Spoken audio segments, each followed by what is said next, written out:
Good evening. I am Dr. Samina Subhi working as a consultant dermatologist और आज हम बात करेंगे डैंड्रफ पर। मैं आज आपको बताने जा रही हूँ डैंड्रफ किन कारणों से होता है, क्या डैंड्रफ ट्रीट हो सकता है या डैंड्रफ अगर आपको हो गया है तो आपको क्या करना चाहिए, डूज एंड डोंट्स, इन सारी चीज़ों के बारे में आज मैं आपको इन्फॉर्म करने जा रही हूँ। जनरली डैंड्रफ उन एरियाज़ में होते हैं जहाँ पर इंक्रीज्ड सेबम प्रोडक्शन, जहाँ पर तेल ज़्यादा प्रोड्यूस होने लगता है और इसमें एक ईस्ट या जिसको हम आमतौर पर एक फंगस कहेंगे मेलिसीजिया फर्पर, इसके इन्वॉल्वमेंट की वजह से और इंक्रीज सेबम प्रोड्यूसिंग एरियाज़ के इन्वॉल्वमेंट की वजह से इन दोनों कॉम्बिनेशन के कारण आपकी डैंड्रफ की प्रॉब्लम्स शुरू होने लगती है। डैंड्रफ किस कारण से होता है? जनरली हमारे बॉडी में डैंड्रफ इंक्रीज सेबम प्रोडक्शन, जहाँ पर सेबम बहुत ज़्यादा बनता है, जहाँ पर तेल बहुत ज़्यादा बनता है और जहाँ पर फंगस एक ईस्ट होता है जिसका नाम होता है मेलिसीजिया फर्पर, इन दोनों के इन्वॉल्वमेंट से, इन दोनों के कॉम्बिनेशन से डैंड्रफ पैदा होता है। जनरली डैंड्रफ जब होता है तो पेशेंट की कंप्लेन यही होती है कि उसके स्कैल्प में या जो डैंड्रफ वाले एरियाज़ हैं उनमें इचिंग होती है, बर्निंग होती है और कभी कभी जब सेवेरिटी बहुत ज़्यादा हो जाती है तो पेशेंट को उसमें और ज़्यादा बैक्टीरियल इन्फेक्शन हो जाता है, जिसकी वजह से उसमें एक्जिमा जैसे फीचर्स आने लगते हैं, जैसे पानी का निकलना, गीला हो जाना और इन्फेक्शन हो जाना, ये सारी चीज़ें होती हैं। जनरली डैंड्रफ के पेशेंट की यही कंप्लेन होती है कि उसके सर से वाइटिश स्केल्स की निकलने की प्रॉब्लम हो रही है, पर्टिकुलरली जाड़ों में, और उसके साथ साथ उसे इचिंग होती है, बर्निंग होती है और अगर ये नहीं ट्रीट हो या अनट्रीटेड रह गई तो बहुत ज़्यादा सिवियर केसेस में इसमें बैक्टीरियल इन्फेक्शन हो जाता है, जिसकी वजह से उसमें एक्जिमा के फीचर्स आ जाते हैं, वो गीला हो जाता है, वो एरियाज़ काफ़ी रेड हो जाते हैं, यूजिंग लीजन्स काफ़ी उसमें आ जाते हैं। जनरली आपकी डैंड्रफ सिर्फ सर तक कन्फाइंड नहीं होते, जहाँ जहाँ पर आपके सेबम ज़्यादा प्रोड्यूस होते हैं, जैसे कि आपका स्कैल्प है, जैसे कि आपका चेस्ट है, अपर बैक है,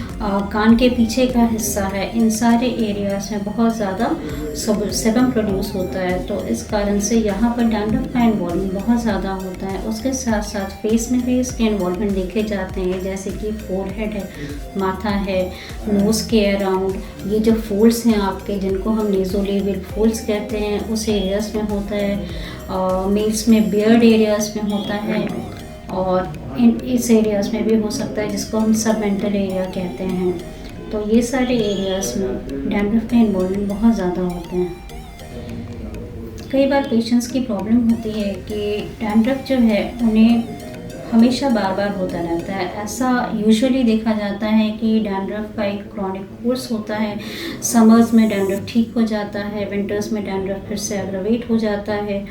तो जनरली ऐसा तब होता है जब पेशेंट्स ने पर्टिकुलरली ट्रीटमेंट पूरा नहीं लिया है और कभी कभी पेशेंट्स में ट्रीटमेंट लेने के बाद भी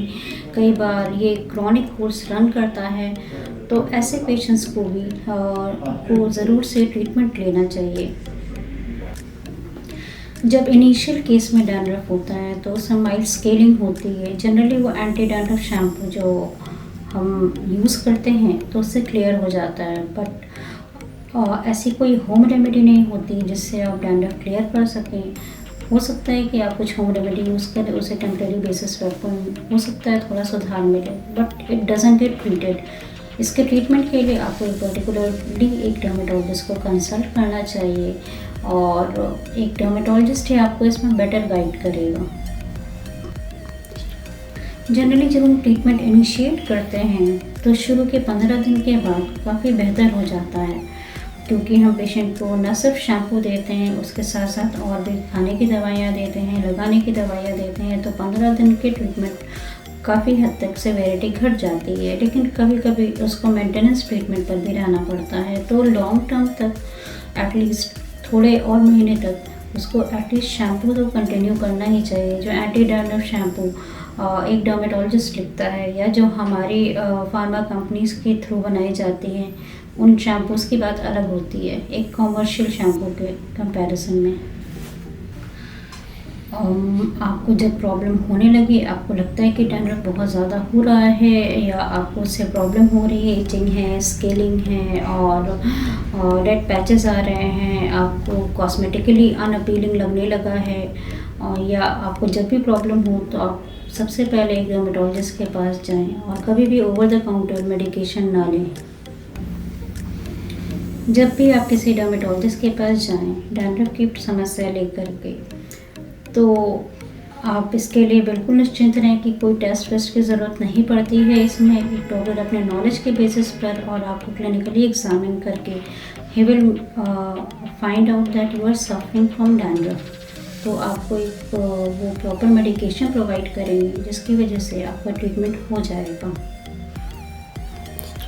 उम्मीद है आपको मेरा ये डैंड्रफ पर जो मैंने डिस्कशन किया है और जो आपको इन्फॉर्मेशन प्रोवाइड की है आपको सही लगी होगी, आपको अच्छा लगा होगा। अगर आपको किसी भी तरह की कोई भी प्रॉब्लम है स्किन से रिलेटेड, हेयर से रिलेटेड, नेल से रिलेटेड, तब आप डेफिनेटली मुझे कंसल्ट कर सकते हैं, या तो मेडिशाला ऐप के थ्रू या डायरेक्टली मेरे स्किन रेडियंस क्लिनिक पर आकर के।